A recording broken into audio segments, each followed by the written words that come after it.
Hello guys. तो आज हम पढ़ने जा रहे हैं अफोरिज्म नंबर 2। तो अफोरिज्म नंबर 2 में हैनेमन सर ने the highest ideal of cure को डिस्क्राइब किया है।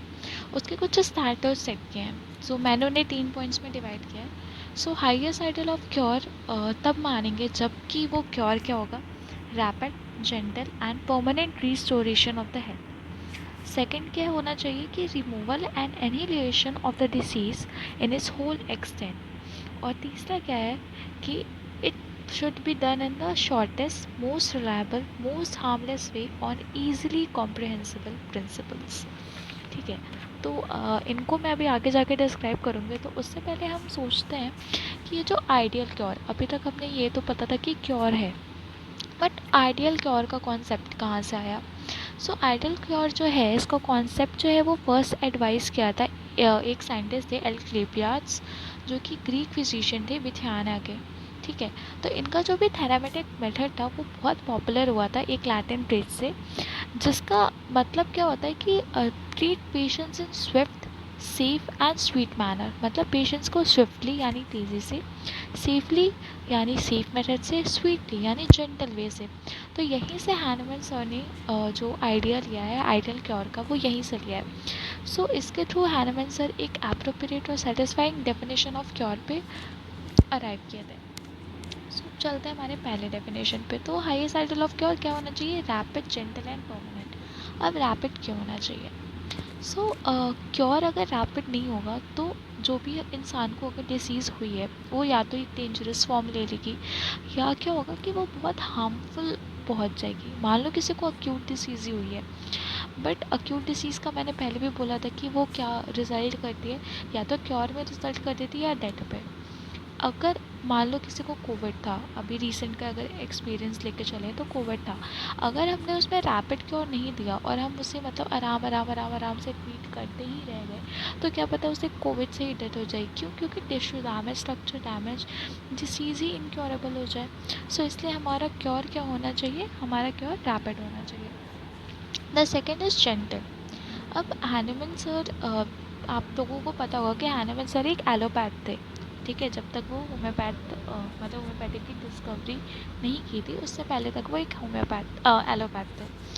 तो एलोपैथी छोड़ने का उनका रीज़न क्या था? क्योंकि वहाँ बहुत क्रुएल्टी देख रहे थे वो, जो वहाँ की ट्रीटमेंट मेथड अडॉप्ट कर रहे थे उस टाइम पे। मतलब लीच एप्लीकेशन था, वेनिसेक्शन था, सिटॉन्स ब्लिस्टरिंग करते थे, तो बहुत ज़्यादा ब्लड लेटिंग करते थे और बहुत क्रूअल मेथड्स थे। और उस टाइम तक एनेस्थीसिया भी डिस्कवर नहीं था। तो जो भी वो सर्जरीज गए, आप जस्ट इमेजिन करो बिना एनेस्थीसिया की सर्जरी कितना पेन होता होगा। सो जो उस टाइम के एलोपैथिक मेथड्स थे वो बहुत ही ज़्यादा क्रूअल थे। तो हैनिमन सर का था कि इतनी क्रुएल्टी से तो पेशेंट जो सिक है वो इतनी लॉस ऑफ वाइटल फेस से, इतनी क्रुएल्टी से पहले से भी ज़्यादा सिक हो जा रहा है। तो इसलिए हैनिमन सर ने क्या कहा, एक जेंटल क्योर का मेथड खोजा। इसलिए उन्होंने कहा कि क्योर कैसा होना चाहिए, क्योर जेंटल होना चाहिए, ताकि पेशेंट जो है वो और भी ज़्यादा सिक ना हो पहले से।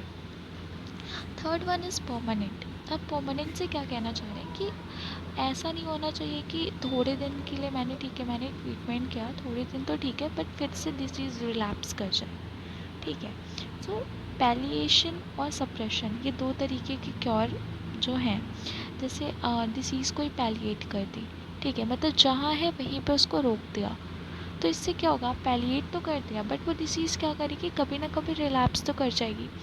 और ऐसे ही जैसे एलोपैथी में सप्रेशन है, अगर सप्रेस भी कर रहे हैं हम डिसीज़ को, तो क्या वो और वॉलेंट फॉर्म लेके दोबारा से आ जाएगी। तो हैनिमन सर ने ये कहा है कि हमें ऐसा नहीं करना है, हमें डिसीज़ को पैलिएट और सप्रेस नहीं करना है, बट हमें उसे क्या करना है, क्योर करना है, ताकि वो दोबारा कभी आए ना, रिलैप्स ना करे। अब ये तो हो गया rapid, gentle and permanent cure. अब जो सेकंड पॉइंट एक्सप्लेन किया था हैनिमैन सर ने, वो उन्होंने बोला था removal and annihilation of disease in its whole extent. So homeopathy का कॉन्सेप्ट अगर हम लेके चलें तो यहाँ हम क्या करते हैं, मैन एंड डिसीज़ को ट्रीट करते हैं, ना कि डिसीज़ इन मैन को। क्योंकि जो डिसीज़ होती है वो क्या होती है, वो एंड रिजल्ट मानते हैं ना हम, जो भी पैथोलॉजिकल चेंजेस जो होते हैं जिन्हें एलोपैथ डिसीज़ कहते हैं, वो हमारे लिए क्या है, and results of the disease. क्योंकि हम क्या है, हमारा एक होलिस्टिक अप्रोच है। जो ये कहता है कि आप सारे स्फीयर्स में बीमार हो सकते हो, ज़रूरी नहीं है कि जब तक वो फिज़िकल प्लेन पे दिखे तभी आप बीमार हो। तो यहाँ पे क्या कहना चाह रहे हैं कि क्योंकि हम पहले तो मैंने डिसीज़ को ट्रीट कर रहे हैं, ठीक है, तो हमें क्या करना है कि जो भी उसके सिम्टम्स हैं, क्योंकि सिम्टम्स क्या होता है, एक तरीके से जो भी डिसीज़ है इनर बॉडी में उसका आउटवर्ड मैनिफेस्टेशन ही तो है। तो हमें सारे सिम्टम्स जो भी आ रहे हैं उन सारे सिम्टम्स को जड़ से हटाना है, ठीक है, कोई भी सिम्टम बचना नहीं चाहिए। तभी हम उसको क्या कहेंगे, एनिहिलेशन कहेंगे। मतलब एनिहिलेशन मतलब सारा पूरा जो डिसीज़ है, अगर हमने पूरे सिम्टम्स हटा दिए तो पूरी डिसीज़ तो हट ही गई है, ठीक है। तो हमें सारे सिम्टम्स को हटा देना है। अब इसके बाद आएंगे हम तो third and the most important one, ये लास्ट स्टैंडर्ड आइडियल क्योर का जो हैनमन सर ने बोला है, एंड इट्स ईजिली कॉम्प्रहेंसिबल प्रिंसिपल्स। अब यहाँ से हैनमन सर क्या बताना चाह रहे हैं, सो ईजिली कॉम्प्रहेंसिबल का मतलब होता है ऐसी चीज़ जो ईजिली अंडरस्टैंडेबल हो, ठीक है, जिस चीज़ को आप ईजिली अंडरस्टैंड करो। तो आपका जो सिस्टम ऑफ क्योर है, सिस्टम ऑफ मेथड है, वो किस पे बेस होना चाहिए, ऐसे प्रिंसिपल्स पे जो ईजिली अंडरस्टूड हो। अब जो ऑर्थोडॉक्स मेडिसिन है या जो एलोपैथी है, वहाँ क्या होता है, एवर चेंजिंग प्रिंसिपल्स होते हैं, ठीक है। जैसे कोविड का एग्जांपल लें तो पहले कोई मेडिसिन जो थी वो इंजेक्शन चल रहा था, फिर उस इंजेक्शन को बैन कर दिया गया। तो ऐसी बहुत सी चीज़ें होती हैं, कोई एंटीबायोटिक कभी चलता है फिर कभी वो आगे जाके बैन कर देते हैं। सो ये क्या है, उनका ट्रीटमेंट ऑफ क्योर हमेशा चेंज होता रहता है, एवर चेंजिंग है।